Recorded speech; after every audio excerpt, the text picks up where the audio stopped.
Greetings, welcome to Jefficho Films. Today we're going to talk about a 1988 dark comedy zombie cop movie.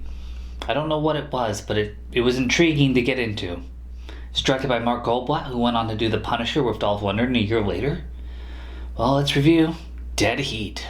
This movie starts out in the city of LA with a gimp mask-wearing robber and his buddy, and they're kind of incompetent, throwing a lot of one-liners out there, but this whole movie throws out a lot of one-liners. They're robbing a jewelry store before we see a couple of groovy cops, played by Treat Williams and Joe Piscopo. I've had him 38, what? 211 in progress at Melrose Place. Proceed immediately. You didn't say may I? All right, kick-ass 30, hurry! Hate to lose him this time. Roger, but you can't get him if you're dead, man. They get to the scene and they meet up with Picardo, Lieutenant Herzog. The cops have a lot of trouble shooting the bad guys, or maybe their bullets just don't work. After a lot more rounds and disobeying Lieutenant Herzog, the duo comes up with another solution.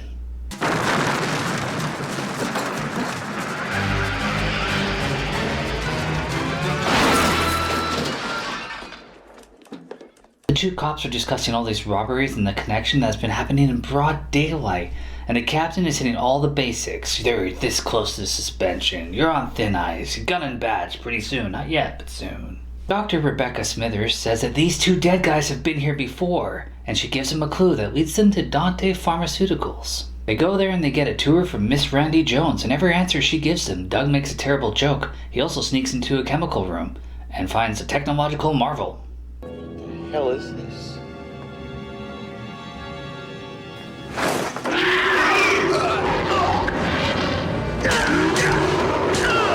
So Doug shoots Zombie Dude, and when Roger goes to investigate, Porn Desk Guy pulls this shit.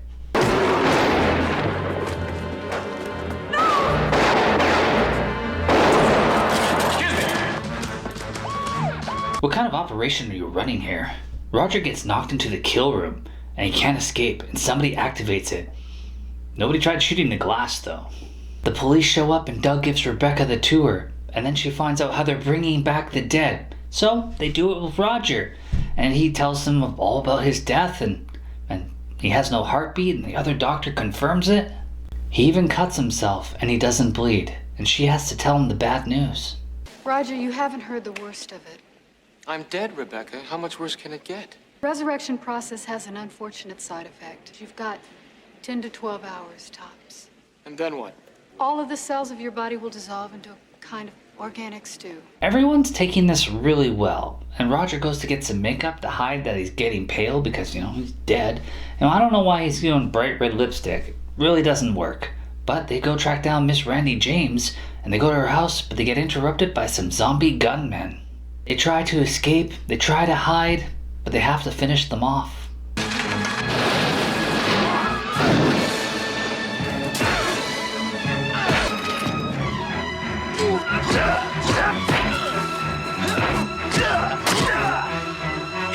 Her father left her a tape, one of those VHS things we used to have back in the day, and she apparently didn't know anything about the zombie stuff going on at her work. Sure you didn't. You just had a guy that worked at the desk that looked at porn all day and would shoot people that ran past the desk. Roger gets a change of clothes and they head out to see Mr. Thule because he bought drugs off of Randi. They also run into a butcher, played by Toru Tanaka. Mr. Thule has his own regeneration machine and he brings back to life all the animals of Chinatown.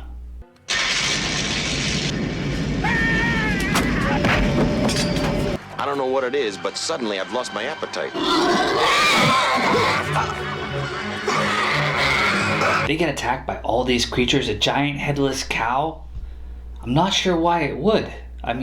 You brought it back to life, but it doesn't have a head. Why is this slab of meat attacking you?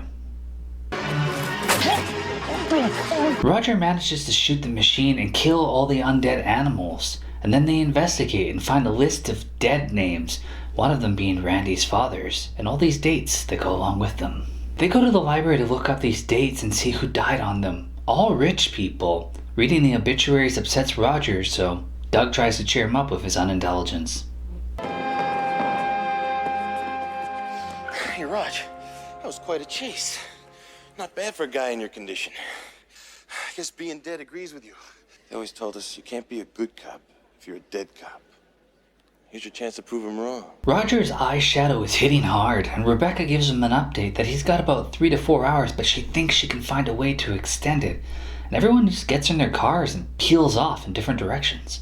Must have been a long drive because when they left it was day, but now it's night to get to Randy's father's cemetery. She also admits that he's not her father and that they met at a drug rehab center. Then they go investigate Doug because Doug's not returning calls, and they find him dead.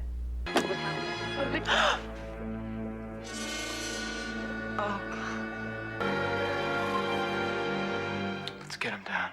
I'm not sure why Roger isn't even slightly upset about this or why Randi is taking a shower, but then she admits to Roger that she lied about her lie and that she actually met him in the hospital because she was dead.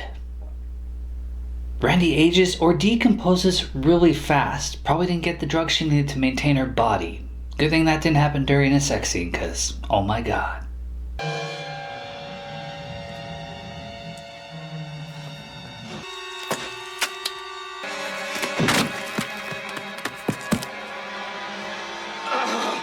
I'm sorry, Roger. Roger uses his phone to put together the clues, which I'm assuming leads to the other doctor, because he's been suspicious this whole movie, and he goes to confront him. You killed me. And you killed Doug. And maybe you didn't kill Randi, but you should have had the decency to let her stay dead. I can help you. Like you helped Randy James. The bad guys probably could have just chopped off his head or something, but they walk him into the ambulance so that he'll die and decompose in there by morning, next to Rebecca's body. But he manages to pull off the parking brake of the ambulance and slide down the hill, crashing into a ton of people and causing a big accident. Probably killed a few people. It's got no conscience anymore, I guess. They should really explain that, because that would have been a cool story point. And then he unzips himself when the cops arrive. Jesus H. Christ. Take it easy, mister. You're not well. He takes a cop's gun and bike and he heads to Dante Pharmaceuticals, where we see all the rich people are sitting there having a big boardroom meeting. Arthur's there explaining that death isn't the end, and Roger makes his entrance.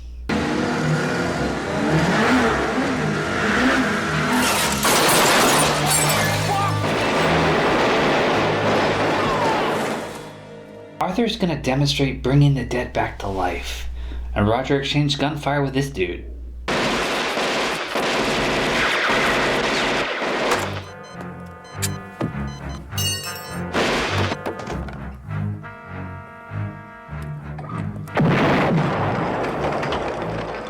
He takes out some more guys in the main room, and the evil Dr. McNab brings back Doug, but no one-liners. You'd think Doug was already too brain dead to be brain dead. And then Roger tries to get through to him, and he does. But then the doctor cheats him of revenge. Oh no, you bastards aren't gonna take me. God damn you, McNab, you cheated me! So they come up with a solution and resurrect him twice. You want to see what happens when you resurrect somebody twice? Not really.